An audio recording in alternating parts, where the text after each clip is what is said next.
MOQ stands for minimum order quantity, the smallest number of units a factory will make in one run.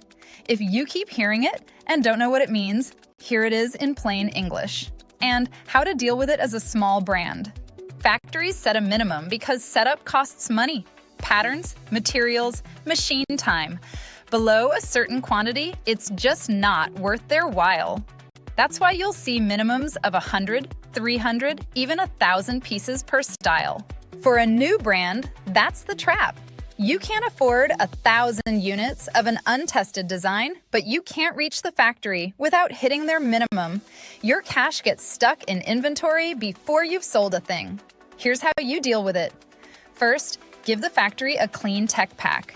Every measurement and material spelled out, so they trust the order and quote you fairly instead of padding the price. Second, compare the volume tiers. In Genpire, your quote shows the real price at 500, 1,000, or 5,000 units, so you can see exactly how the per unit cost drops and pick a run you can actually afford. So minimum order quantity is just the factory's smallest run, and the way to beat it is the right tech pack plus the right volume. Genpire shows you both with every quote. Try it at genpire.com.